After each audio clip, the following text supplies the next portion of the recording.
The final season of Kipo is here. I want to encourage everyone, if you've never seen this show, please go check it out. One of the most underrated animated shows in a long time.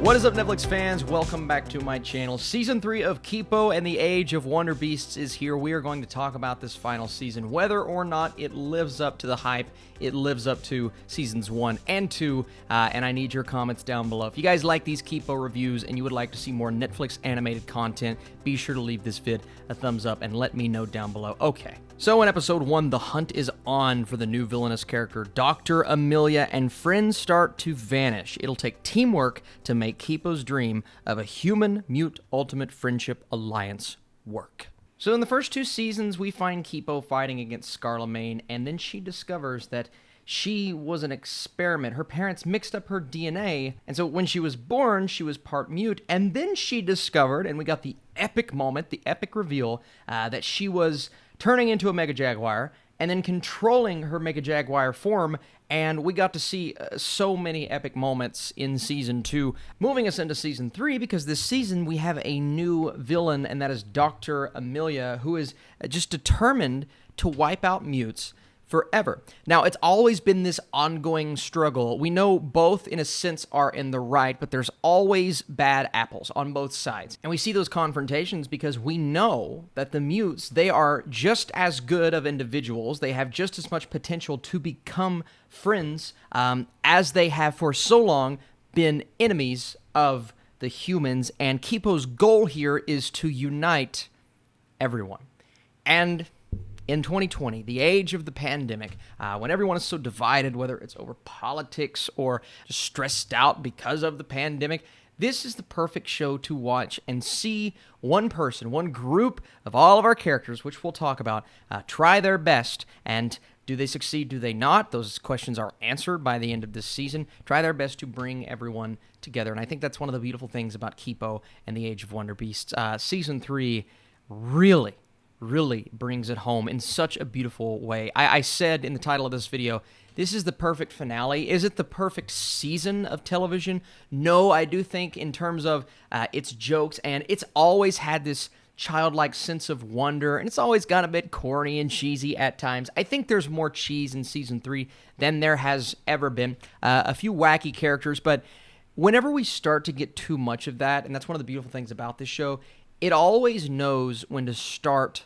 holding back, when to start refraining itself from going overboard with certain annoying characters or annoying moments, and it always knows how to be patient as a show and build up its characters. And we see that this season with Kipo, who is now just determined to stop this war that she knows is coming. She's determined to make the sacrifices that she believes are necessary, and even in this season, she's willing to form friendships with characters that you do not expect at all. And that was one of the most fascinating things about this season, is seeing new members join the group and try to figure out, is this what I want? We have our mute companions, we have Wolf, we have Benson. The entire supporting cast is back and better than ever. A couple of relationship aspects of the internal group that I wanted to get sorted out, and thankfully we get a few things there that I thought were really nice. There's one episode in particular this season that is narrated by Dave. So we don't know if it's entirely true or not, but we do get to see the story of how Benson and Dave became friends in the first place. That was awesome. We don't have as many flashbacks as we had in seasons 1 and 2 because we've really kind of caught up with Kipo's backstory, and we now understand, and we're learning, even more in season 3, we're learning about her. And we get more with some of the newer characters this season. Yum Yum, the leader of the Timber Cats, I believe one of the most entertaining characters, gets a lot of screen time this season. I'm a huge fan of that character, and a very pivotal moment in the midst of season 3. We get a little bit more of Troy and that relationship between he and Benson, which was great. Dr. Amelia, who I think is the perfect villain for this kind of show, because we do have that relatable aspect of, oh, she is human, but she has this attitude that says we are better than everyone else, and because of that, we have to wipe out everyone else, and that's not good. So friends start to disappear at the beginning of the season. Kipo, throughout the first few episodes, her and her team are trying to figure out where they went, recover a couple of things, and then figure out, okay, What are we going to do about this problem? Are we going to come together once and for all? And it's not just the humans and the mutes, it's the mutes themselves. I mean, we have so many different kinds, and even they are struggling. I don't want to work with that guy. We don't get along very well. One episode in particular that had some hilarious moments and songs. I can't believe it. There's so much to talk about with this show. But the music, I don't want to say it's better than ever. There are still some songs in season 1 that stick with me, still resonate with me to this day, but it's great. Every single episode we get 1 or 2 that are just spectacular. One in the finale, it may have been the episode before the finale, but there's one that will resonate with me, and it's probably top 3 to 5 songs for Kipo as a whole. So good. Some hilarious songs. I mentioned the silly moments. They're definitely there. They're definitely silly, but remember, this is a show intended on the primary audience being kids, but I'm 25. I'm sitting here having a great time. I binged through it so easily this season, maybe even easier than the others, because I was so just interested in seeing how this was going to wrap up. A lot of people are going to draw Steven Universe comparisons because Kipo, who is the central protagonist, she is all about, like I said, bringing people together. I've said that like 3 times. Putting aside your differences and being a peaceful protagonist. Humans and mutes, they don't understand one another. That's part of the problem.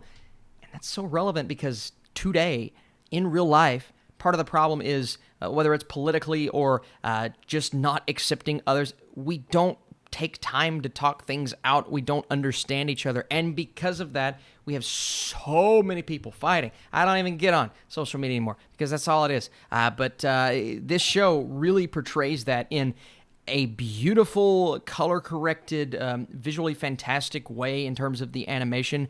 You could say it's the perfect way to kind of bring kids into this kind of message and wrap them up in these crazy characters like the rocker snakes, and you have the rats who have their own amusement park, which was awesome. One really cool episode that almost felt like, I guess it was trying to be K-pop, an episode where she's going and rescuing a couple of people, but there was this K-pop group, and they were singing a very different kind of song, but it's like every single genre, rock and rap and R&B and pop and everything.